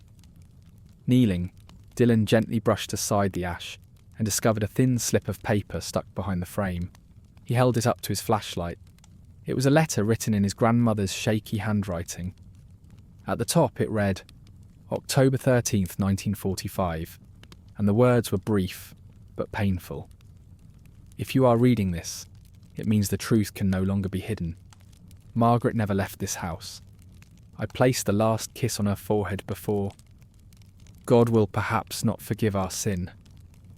Dylan's heart twisted. The phrase "I placed the" hung unfinished, leaving him with a stifled scream in his chest. There was no doubt now. This was where his grandmother had kept Margaret and had done something unforgivable. Scanning the room, Dylan caught sight of the old mirror in the corner, reflecting his own silhouette, and Margaret's face behind him, those deep black eyes still watching. He stepped closer, heart racing, mouth trembling. "Aunt! Grandma! What did you do to me?" Only cold silence answered. Then for a moment, his grandmother's silver-haired face flashed in the mirror before vanishing. Dylan suddenly knocked over a stick of sandalwood incense on the shelf. White smoke curled up, the rich scent weaving through the air, driving away the chill. Suddenly the telephone rang with a sad tone. Dylan hesitantly picked it up. "Dylan, it's Mum." His mother's voice was choked. "Grandma needs to speak with you urgently."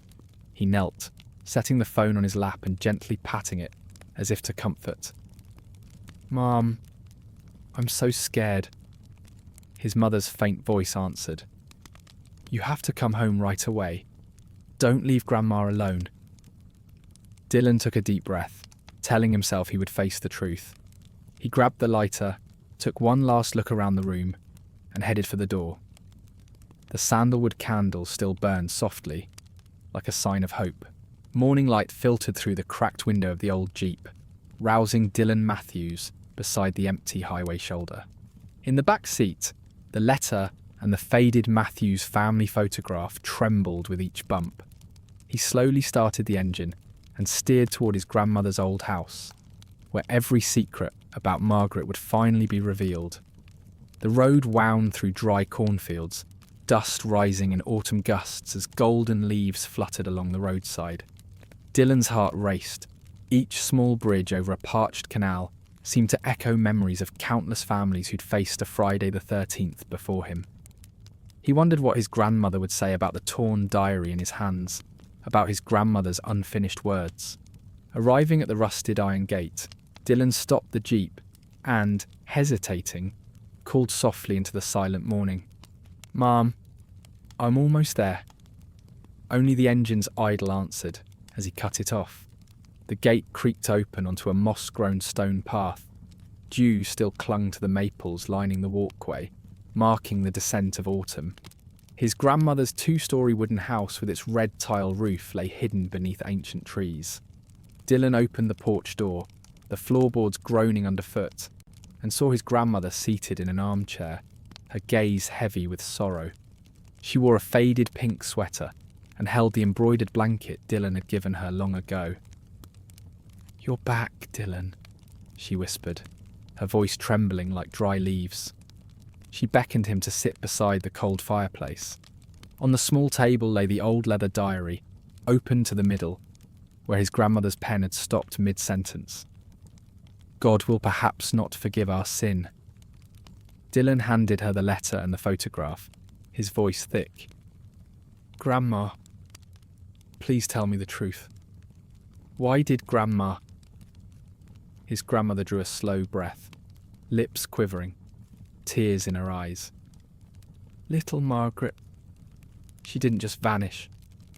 I kept her here, to protect her spirit from a cruel fate." She lowered her head and with trembling fingers turned the diary's pages. On that Friday the 13th night, Margaret fell from the attic stairs and hit the floor. She bled and your mother and I planned to bury her immediately. But Grandma believed a child's soul cannot leave this place. She performed an ancient Matthews family ritual, releasing incense and chanting. But it seemed to trap Margaret's spirit. The fireplace popped softly in response, and the room thickened with the scent of sandalwood smoke. Dylan leaned close. What did Grandma do next? His grandmother closed her eyes, voice barely above a whisper. She placed Margaret's spirit into that porcelain doll, carved the number 13 in your mother's blood onto its dress, and forgot that the doll must be released every Friday the 13th for her soul to rest. So for all those years, Margaret's spirit was caught between this world and the next, growing bitter and demanding to be reunited with her family. Dylan trembled as his grandmother handed him the doll, its dried bloodstains still on its neck. "What must I do to set her free?" he asked, hands gripping the armchair tightly. His grandmother squeezed her eyes shut, exhaling slowly. "Tonight, at exactly 1:00 a.m, take the doll and your grandmother's letter to the big maple behind the house. Read the final words from the diary aloud. Truly apologise to her spirit. Then lay the doll at the tree's roots. Her spirit will finally find peace." Dylan nodded, heart heavy but resolute. "I will. I promise I will bring her home to peace." Outside the window, gusts whirled leaves into the living room. The dawn light faded, giving way to the coming night of Friday the 13th. Dylan stood, clutching the porcelain doll, ready for the final ritual, a journey of hope and fear to free Margaret's spirit from eternal darkness. The young moonlight filtered through the dense leaves of the old maple, bathing the damp ground in a silvery glow. The clock on the porch struck 12, and in the hushed darkness, the 13th chime echoed, marking the start of the sacred hour. Dylan closed the iron gate behind him, heart pounding, as if about to leap from his chest, clutching the porcelain doll in his right hand and the trembling letter in his left. Only the rustle of dry leaves filled the air. Dylan took a deep breath, voice hoarse as he began the apology his grandmother had instructed him to say. "Spirit of Margaret, I am sorry we kept you here for so long. Please forgive Grandma and my mother. For every sin came from love." The wind suddenly stilled, as if every spirit held its breath. In that moment of silence, the porcelain doll trembled softly, its mouth parting as though to reply. Dylan bent closer, voice catching. "I forgive, and I ask to bring you back to your family, where you deserve to rest in peace." No sooner had the last word left his lips than a chill breeze swept past, brushing Dylan's hair like a ghostly hand. He looked down to find the doll in his grasp grown heavy, its cloudy porcelain eyes opened wide, faintly gleaming. Then on its own, it turned to face Dylan and blinked once, Just once, as if sealing a pact, Dylan exhaled shakily, stammering, I will release you. Gently. He knelt and set the doll among the tree's roots, placing the letter beside it. The soft earth quivered, and the doll swayed in step with the breeze. Suddenly the sound of a child's laughter rang out around the tree. Not a shrill cry, but a gentle lullaby. Daddy! Daddy! The voice flickered in and out, each syllable crystal clear.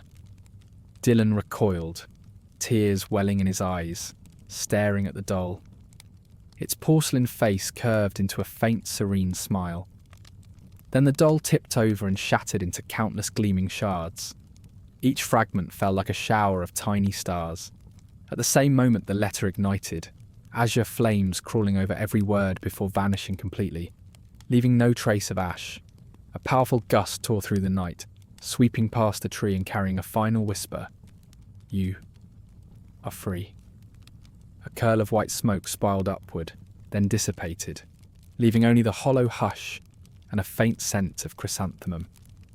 Dylan sank to the ground, back against the maple's trunk, feeling a gentle warmth wash through him, as if Aunt Margaret's spirit, at last, had come home. Above, the moon shone silently, its compassion dispelling years of haunting. In that moment of restored peace, Dylan saw a faint figure. Little Margaret appeared one last time in her blue-silver sweater, her smile calm. She lifted a hand in farewell, then melted into the pale moonlight. Dylan whispered, "Goodbye, Auntie." His heart felt as though it would burst with joy, the entire forest falling silent in celebration. But as Dylan rose to his feet, relief written on his face, he noticed something horrifying. Among the fallen leaves lay a single jet-black fragment of porcelain, its cloudy eye still open, watching him, a reminder that some ghosts never truly leave. The bright moon atop the maple's crown cast a thin silver veil over the yard, leaving only the single black shard of porcelain trembling beneath the dry leaves. Dylan bent to pick up the fragment, a bone-chilling cold seeping through his skin. He examined it closely. The porcelain eye was no longer alive as in the doll, but a faint trace of sorrow still lingered. Dylan's heart tightened. He tucked the shard into his jacket pocket, intending to bring it back to his grandmother as proof. But then he hesitated. I released Aunt Margaret's spirit. So what now? He wondered. Could this be the final remnant of a deeper ritual? A curse not yet fully broken? An autumn breeze rustled the leaves as if whispering, "You have not finished." Dylan startled. He recalled his grandmother's words. Only when the freeing ritual is complete will Margaret's spirit rest. Perhaps his grandmother had concealed the last step. Dylan stood and tilted his gaze to the starry sky. I must find the answer, he whispered. He pulled out his phone and called his mother. Mum, I need to ask more about Grandma's final ritual. Does she still have anything left? His mother's worried voice answered. I'll find the old book in the prayer room. Wait at Grandma's. I'll bring it over. The jeep rumbled back to life, leaving the tree and the watching shard behind. Dylan drove across the cornfields, determination rising in his chest. He would keep his promise to the little aunt. No matter how many secrets were unearthed, he would not rest until the ghost behind the number 13 was truly freed. As he turned the wheel, a breeze tossed his hair and carried the distant laughter of a child. Daddy, Daddy. But now it was no longer a plea. It rang out as a blessing, promising that tomorrow when the sun rises, Margaret will find her final sleep, and Dylan will find peace among the fragments of the past.